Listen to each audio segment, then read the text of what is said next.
welcome to the Libertarian Talks. I'm sorry I haven't put a video up for a while, just because I've been working quite a bit lately. I've just been able to put out some content for you. But right now I'm bringing out my newest video, and it's going to be on a very important topic to both me and the country as a whole, it would seem, recently. And that topic is, should the UK remain a member of the European Union? So firstly, let's look at what the European Union actually is. The correct definition of the European Union is a political union, often called the EU, which envisions the eventual establishment of common economic, foreign, security and justice policies. So essentially, the European Union is a club of European nations, around 27 member states, which all bind together in terms of every aspect of public policy, whether that be defence, space programmes, monetary policy or governing as a whole. In addition to this, citizens from any EU member states have freedom of movement to move to any other member state as they wish, whether this be to work or to live. This is simply due to the fact that the European Union itself is a trading bloc. So as well as the freedom of movement, different countries within the European Union have the freedom to trade with each other without fear of quotas or tariffs. So now we know how the European Union actually works and how it operates, let's evaluate the three main areas that is being discussed in this referendum, namely democracy, security and trade. So let's look at the first argument, democracy.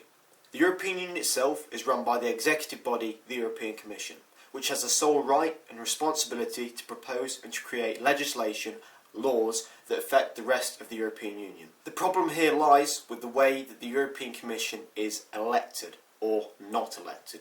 The European Commission itself is not an elected body. People from the member states of the European Union do not vote for who sits on the European Commission, which, like I said, makes our laws. This is a massive problem, as the people that make our laws are therefore not directly accountable by the ballot box.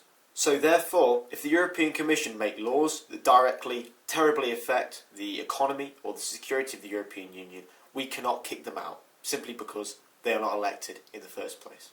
But what about our influence in the European Parliament, you ask? Well, our actual MEPs vote for laws that directly affect us as people. Do we actually have much influence? Well, between 2010 and 2015, in which big decisive votes on regulations and laws affecting British people in particular were voted on, the UK voted 23 times no. And all of those 23 times, the European Union regulations went ahead anyway, highlighting the terrible lack of democracy that is apparent in the European Union and its institutions such as the European Parliament. So now let's look at the issue of security, which is a massive problem currently in the European Union following the Belgium attacks and the Paris attacks by the Islamic State. Now, as a member of the state of the European Union, the UK does get access to Europol and the information exchanging services that it provides on terrorism and crime. This is what the Britain Stronger in Europe campaign and other supporters of the campaign as a whole cite all the time in relation to how we are better off in the European Union due to security. However, they fail to recognise that one of our biggest information sharing partnerships is with the United States, which is not a member of the European Union. Although it is true that the European Union member states do actually share information regarding terrorism and crime together, it is simply not true that if we left, we would stop being friends and sharing information. It is quite frankly ridiculous to suggest that we need to be part of a political and economic union to share information regarding counter-terrorism. I would argue that our membership of the European Union is massively detrimental and counterproductive to our security efforts, simply down to the fact that we cannot control the people who come across our borders. This is because one of the core foundations of European Union membership, like I said earlier, is freedom of movement. Now lastly, we move on to the issue of trade and jobs. Quite frankly, one of the biggest issues in this referendum campaign for both sides and the electorate voting in the referendum. Now, the Britain Stronger in Europe campaign and other supporters of the Remain In movement always cite the fact that lots of our exports, 45% to be exact, go to the European Union.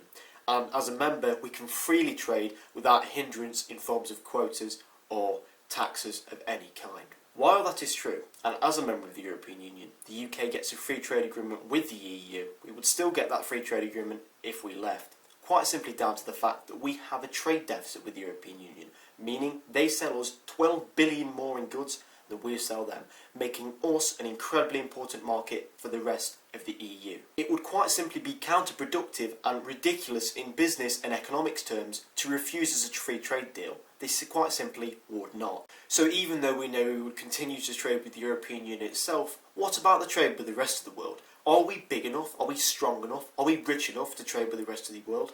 The answer is yes. In 2013, Iceland, a population with 1/3 struck a trade deal with one of the biggest economies in the world, China. We are the 7th largest economy in the world, one of 5 permanent seat holders on the UN Security Council, one of the founding members of NATO. We are the 8th largest manufacturing economy in the world and one of the group of 8 industrialised nations. We are powerful, we are strong, and we are rich. We can stand on our own 2 feet and trade with the world. Just believe in Britain. Don't be one of the naysayers. Don't say we can't, say we can, because we can. Staying in the EU is not the modern, the progressive, or the liberal thing to do. It's called turning the clocks back to the 1970s, pretending we still had a 3-day week, prices income policies, and double-digit inflation. We are not the sick man of Europe, we are the strong man of Europe. It's time to get back, stand on our own 2 feet, trade with the world, govern ourselves again. Thank you for watching.